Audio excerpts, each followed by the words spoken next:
ये मेरे पोबारा।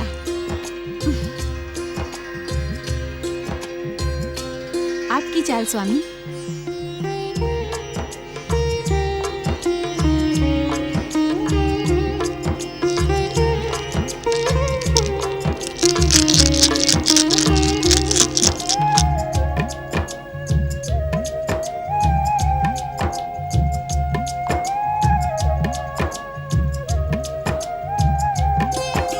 स्वामी, आप मौन क्यों हैं? पास से चलते क्यों नहीं?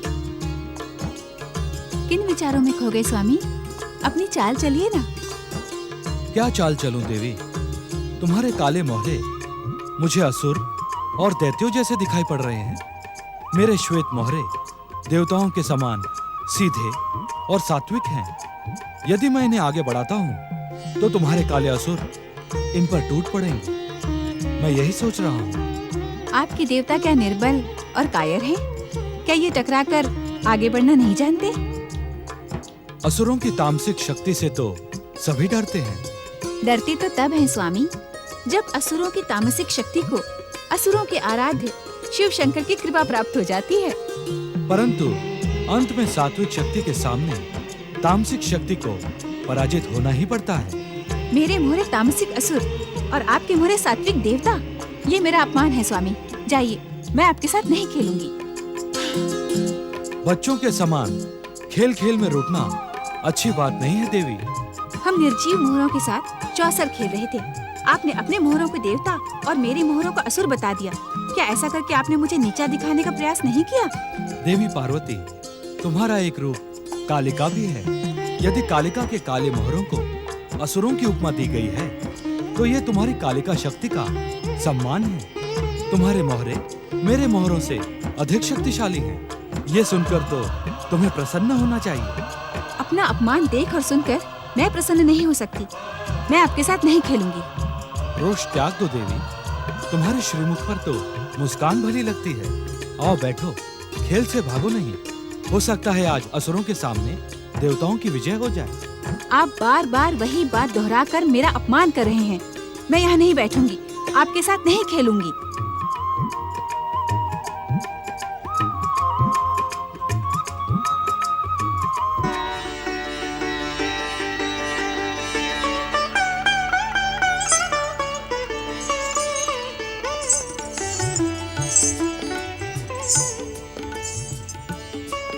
ओम नमः शिवाय।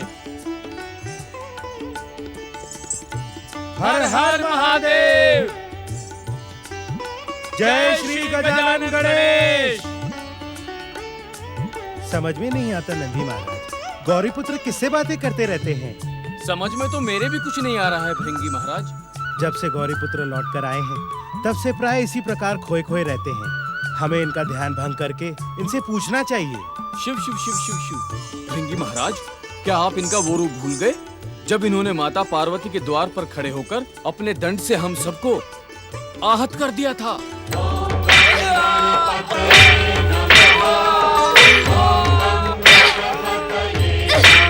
वह समय और था नंदी महाराज।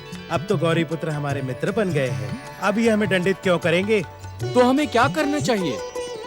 हम इन्हें गणेशाय नमः कहकर पुकारते हैं, तभी ये हमारी ओर ध्यान देंगे। ओम श्री गणेशाय नमः। ओम गजाननाय नमः। ओम श्री गणेशाय नमः। ओम एकदंताय नमः। ओम गौरीपुत्राय नमः। ओम अग्रपूज्यताय नमः। तुम दोनों पर क्या संकट आ पड़ा जो तुम दोनों ने हमें पुकारा? आपके होते हुए हम पर संकट कैसे आ सकता है गौरीपुत्र? हम तो ये जानना चाहते हैं, आप अकेले किससे बातें करते रहते हैं?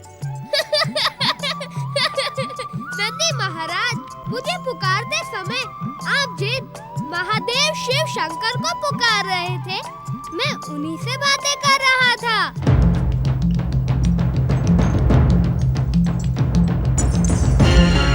गजानन,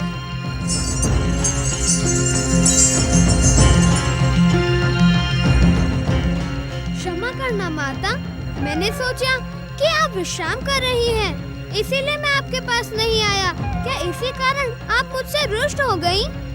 मैं तुम्हारे साथ रुष्ट नहीं हूँ गजानन। यह कहकर आपने मेरी चिंता का अंत कर दिया माता। परंतु मुझे संतोष तब तक नहीं आएगा जब तक मैं ये जान नहीं लेता कि आपके रोष का पात्र कौन है। तुम्हारे पिता महादेव। वे खेल में मेरे साथ छल करते हैं, अपने आनंद के लिए मेरा उपहास उड़ाते हैं, अपमान करते हैं। मैं समझा नहीं माता। वे चौसर की खेल में अपने सफेद मोहरों को देवता और मेरे काले मोहरों को असुर बताते हैं। तुम ही बताओ गजानन, मैं ये सब कब तक सहती रहूंगी? नंदी महाराज, अब हमारी परीक्षा का समय आ पहुंचा है। मुझे एक सुपुत्र का कर्तव्य निभाना है और आपको एक सुसेवक का। किस प्रकार श्री गणेश? हम दोनों को मिलकर पिताश्री और माताश्री के बीच पैदा हुए विवाद को अपनी चतुराई से समाप्त करना है। नहीं गणपति, ये कार्य तुमसे नहीं होगा। तुम्हारे पिता भोलेनाथ योगी होने के साथ साथ हठ योगी भी हैं। वे जो कुछ एक बार ठान लेते हैं उससे टिकते नहीं। तो क्या करोगी माता? मैंने निर्णय कर लिया है कि जब तक भोलेनाथ स्वयं अपनी भूल स्वीकार करके मुझे बार बार रोष दिलाने का हठ नहीं छोड़ेंगे, मैं उनसे बात नहीं करूंगी। अब तो पिताश्री को मनाने के अतिरिक्त अन्य कोई उपाय नहीं है नंदी महाराज। चलिए। श्री गणेश, महादेव को मनाने से पहले हमें माता को शांत करने का प्रयास करना होगा। मैं माता को आपसे अधिक जानता हूँ नंदी महाराज। चलिए।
तुम दोनों कब आए? अभी अभी हम आपको लेने आए हैं। कहाँ जाना है मुझे? माता का रोष शांत करने पिताश्री। कैलाश में माता पार्वती का अप्रसन्न रहना शुभ नहीं है। हमने तो ऐसा कुछ भी नहीं कहा। वे ही खेल खेल में रूठकर चली गईं। स्वामी, हो सकता है कि माता आपकी लीला ना समझी हो। माता की मति पर संदेह ना करो नंदी महाराज। इस संसार में जो कुछ भी घटता है वह हमारे माता और पिता की इच्छा से ही घटता है। अभी भी जो होगा वह शुभ ही होगा। मैं जानता हूँ पिताश्री, आपने जानबूझकर माता की उत्तेजना को जगाने के लिए चौसर की यह बिसात बिछाई थी, जिससे हम दोनों सक्रिय हो और कार्तिकेय भैया के जाने से जो उदासी मुझ पर छा गई है वह दूर हो जाए। अभी तक तुम्हारी माता ही कहती थी, अब मुझे भी आभास होने लगा है कि तुम चतुर होने के साथ ही साथ नटखट भी हो गए हो।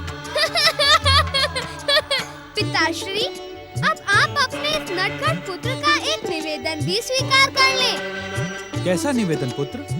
अब जब भी आप माता के साथ चौसर का खेल खेलने उससे पहले मुझे बुलवा लें।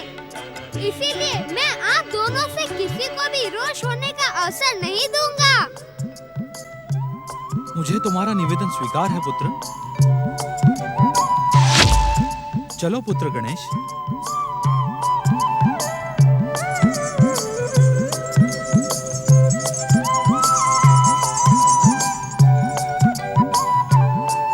प्रणाम माताश्री। महादेव आप पर कृपालु हो चुके हैं। अब अपने रोष का त्याग कर आप महादेव का हार्दिक प्रेम स्वीकार करें। हम सबको पुनः अपनी प्रसन्नता प्रदान करें देवी। तुम्हारे रोष के कारण यहाँ का वातावरण विषादमय हो गया है। अपने मुख मंडल पर आनंद की आभा बिखेरे माता। हम तुम्हारे कृपा दान के इच्छुक हैं।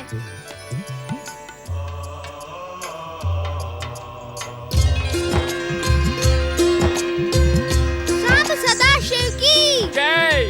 माता पार्वती की जय। अब बोलो माता। ओम नमः शिवाय। ओम नमः शिवाय। नमः शिवाय। ओम नमः शिवाय। ओम नमः। दैत्यराज, देवांतक, नरांतक, तुम्हें दैत्य जाति के गौरव की शपथ। तुरंत प्रकट होकर मेरी आज्ञा का पालन करो, अन्यथा मैं दैत्य माता दिति अपने क्रोध से सब कुछ भस्म कर दूंगी।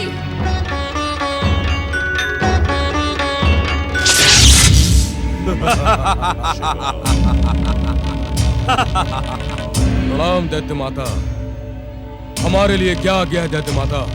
कश्यप, अदिति और उनके पुत्र गजमुख महोत्कट ने मुझे बार बार अपमानित, कलंकित और प्रताड़ित किया है।